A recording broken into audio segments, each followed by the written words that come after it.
बाला साहब ठाकरे का तो इन्होंने नाम ही मिट्टी में मिला दिया।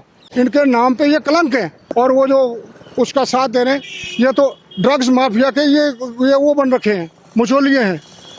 जो शिवसेना सरकार है, ड्रग माफिया कितने ड्रग्स माफिया पकड़े। अभी तो शुरुआत है, अभी देखो आगे क्या ना क्या होता है। ये शरेआम बदले की भावना है, ये साफ दिखाई दे रहा बदले की भावना से किए कर रहे हैं। ये बीएमसी का नाम खाली किया हुआ है। ये उद्धव सरकार ने, ये उद्धव सरकार की मिली भगत है। हाल घर में जो संत मारे हुए हैं, ये भी सीबीआई जांच होनी चाहिए।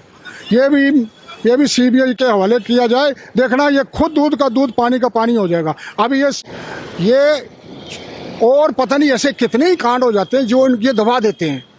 ये बड़े ये नेता थी, ये नेता बेचारा मारा गया। सुशांत जो राजपूत है वो उसकी हत्या की गई है। और ये जो रोज़ टीवी पे आता है, इसकी हत्या की गई है। और हत्या को छुपाने के लिए जो ड्रग्स माफिया के ये मचोलिए बन रखे हैं ये सरकार, और उनका साथ दे रही है। और सीबीआई के ना हवाले करने के लिए इन्होंने पता नहीं कितने प्रयत्न किए, यहाँ तक कि सुप्रीम कोर्ट ने जब ऑर्डर किया तभी तो ये हुआ, नहीं तो उन्होंने सच्चाई। ये कैसी सरकार, ये तो तुगलक फरमान हो गया, जो कह दिया घर उजाड़ दो। ये क्या है, ये कोई सरकार है? ये थोड़े चंद दिनों की मेहमान है ये सरकार। ये आज भी गई कल भी गई। जब पाप का घड़ा भरता है ना, जब फुल हो जाता है, हर चीज़ का अंत होता है। ये अब अंत समय पे आ रखे हैं। ये सरकार ज़्यादा देर नहीं चलेगी। ये उद्धव सरकार, ये जो बाला साहब ठाकरे का ये कलंक है। ये जो महाराष्ट्र सरकार है, उद्धव सरकार, ये बदले की भावना से जो भी कार्य कर रही है, बदले की भावना से कर रही है। ये ऐसा नहीं होना चाहिए। जो कंगना राउत जी हैं, उन्होंने अगर यदि कोई सच्चाई के लिए आवाज़ उठाई तो ये तो ऐसा हो गया कि जैसे तुगलक फरमान, जैसे अकबर पीछे शाहजहाँ थे, बाबर थे, उस वक़्त के जैसे एक कोई फरमान जारी कर दिया, कोई उनके खिलाफ बोल गया, उनके बाल बच्चे मार दो, उनका घर बार उजाड़ दो। वही तो उद्धव सरकार कर रही है। ये तो जैसे हमारे उद्धव सरकार के पीछे जो पुरख थे, जिनकी वो राजनीतिक थी, बाला साहब ठाकरे जी, वो उन्होंने शिवसेना बनाई थी। शिव की सेना थी। ये कैसी शिवसेना?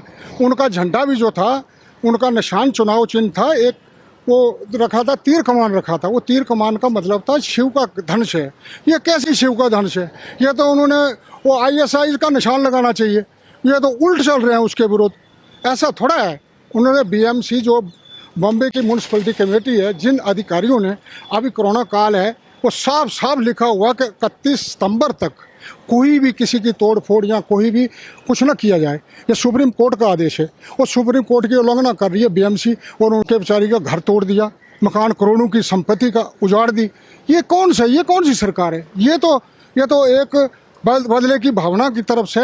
मेरा कहने का ये मकसद है कि उनका जिन्होंने BMC के जो अधिकारी हैं, उनको किसने ऑर्डर किया, किसके ऑर्डर के बिना से? ये तो साफ दिखाई दे रहा है कि शिवसेना की सरकार की मिली भगत है, कांग्रेस की और ये MC की, इन तीनों की मिली भगत से ये उस पे प्रहार किया गया है।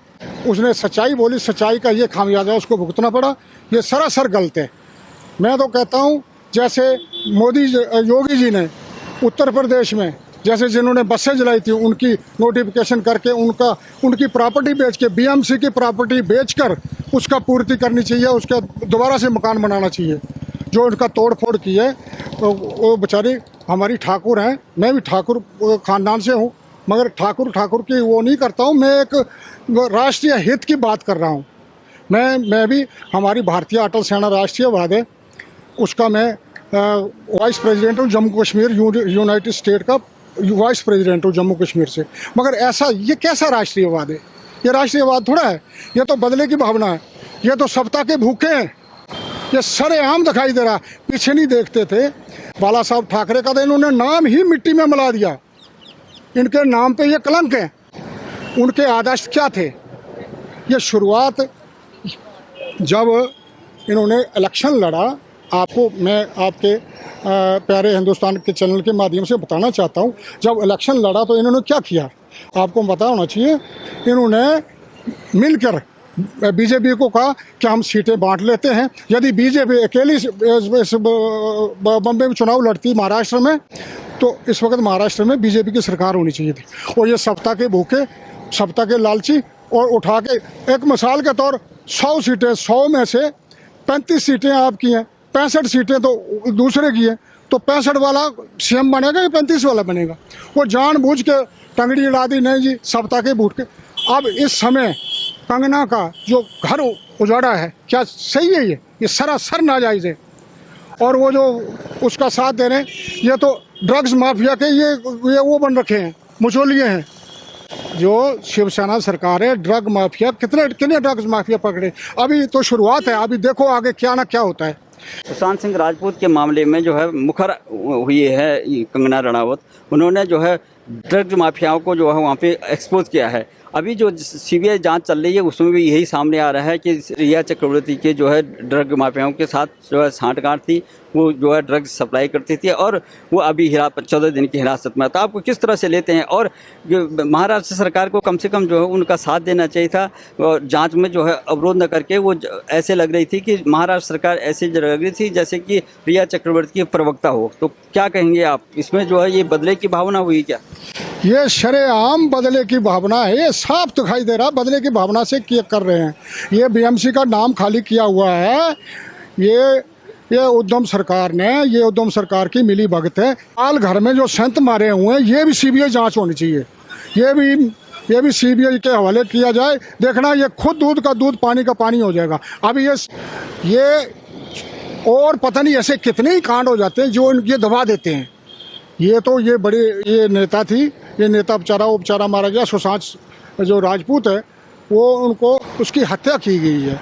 और ये जो रोज़ टीवी पे आता है, इसकी हत्या की गई है। और हत्या को छुपाने के लिए जो ड्रग्स माफिया के ये मचोलिए बन रखे हैं ये सरकार, और उनका साथ दे रही है।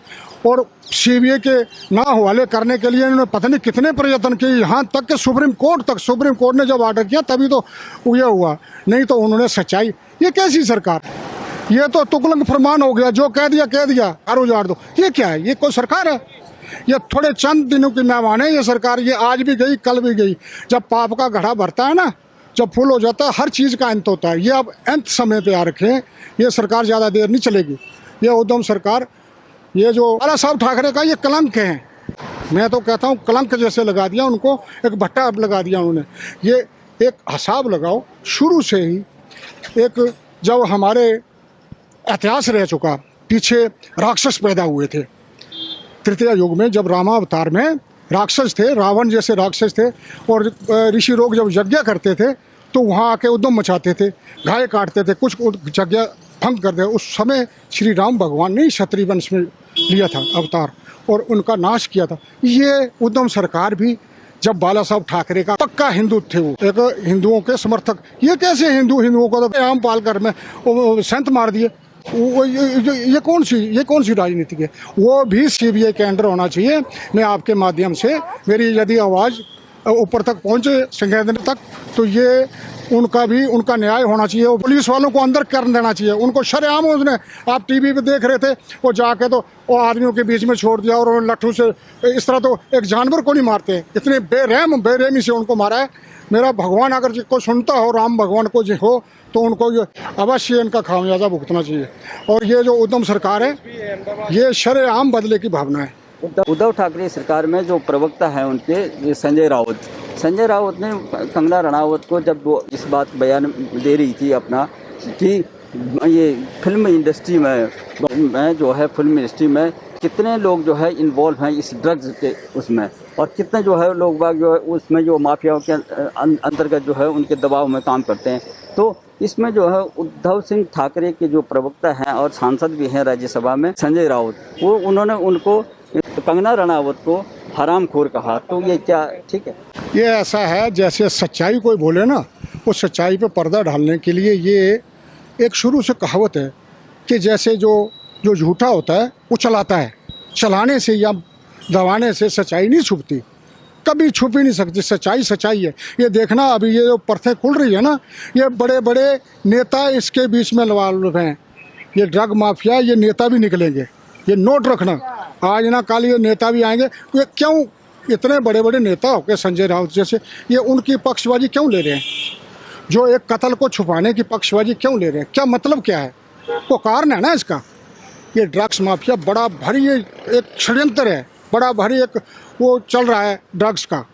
तो ये इसमें बड़े बड़े नेता क्यों, उसकी जो कोठी गिराई है आपने टीवी में देखा, उसी लाइन में कितनी 50 कोठियाँ हैं, क्या वो उसी लाइन में बराबर कोठियाँ हैं, क्या ये कोठी तोड़ी तो ये क्यों नहीं तोड़ी, ये और क्यों नहीं तोड़ी, उसने तोड़नी थी तो सबकी तोड़ो ना। ये बीएमसी के खिलाफ पर्चा होना चाहिए, पर्चा चेक करो, और उनकी जो प्रॉपर्टी बीएमसी की प्रॉपर्टी बेच के, जो अधिकारी की प्रॉपर्टी बीएमसी की, वो नहीं, बीएमसी का मतलब सरकार का हम तुमने पैसा दिया तो वो नहीं है, टैक्स का पैसा नहीं देना उधर, और उनकी प्रॉपर्टी करके नीलाम करके और उस मकान को उसका दोबारा रिपेयर की जाए। ये सरासर ये बदले की भावना की, ये बीएमसी को मोड़ा बना रखा आगे। उनका का पूरा जो है स्टूडियो तोड़ दिया गया है, उसका ऑफिस तोड़ा है, और अभी जो है उनके घर की भी जो है वो कह रहे हैं कि घर में भी अनऑथराइज कंस्ट्रक्शन है, घर में भी जो वो कर रहे थे, तो अभी खैर वो, लेकिन सबसे बड़े एक्शन जो है उनके जो कंगना रनावत का जो ऑफिस था उसको तोड़ा गया, उसके अंदर में तमाम चीज़ें जो है वो बहुत ज़्यादा कीमती था, वो तोड़ा गया। तो आपको क्या लगता है कि उसमें उन्होंने बोला कि आज तुमने मेरा घर तोड़ा, कल तुम्हारा जो है वो टूटेगा, घमंड टूटेगा, तो किस तरह से लेते हैं? ये ऐसा है, यदि उन्होंने तोड़ना ही था तो आप उन्हें को नोटिस दें, या तो कुछ वो समय होता है कि भाई हमने आपका मकान तोड़ने के लिए आ रहे हैं, हफ्ते 10 दिन का 20 दिन का कोई नोटिस होता है, हफ्ते का नोटिस होगा, सरकारी नोटिस होते हैं, अदालत की तरफ से होता। इस तरह सुबह नोटिस दिया तो 12 बजे को आके मकान तोड़ दो, ये तुक है, और जाके तो मकान तोड़ना ही है, आप फर्नीचर साइड कर लो, तोड़ना ही है। यदि अवैध मकान है, मैं मानता हूँ, तो उसको तोड़ना है तो उनका फर्नीचर तो नहीं जाया करो। वे बदले की भावना से पूरा फर्नीचर, करोड़ों का फर्नीचर तोड़ा हुआ है उनका। वो हीरोइन है, ऐसा थोड़ी छोटी मोटी पावर नहीं है, वो भी उसके साथ पूरा हिंदुस्तान है, ऐसा नहीं है। वो राजपूत लड़की जो है वो कोई अकेली नहीं है, हम सारा हिंदुस्तान सच्चाई के साथ, इंडिया साथ में है, झूठ का कोई साथ नहीं देता।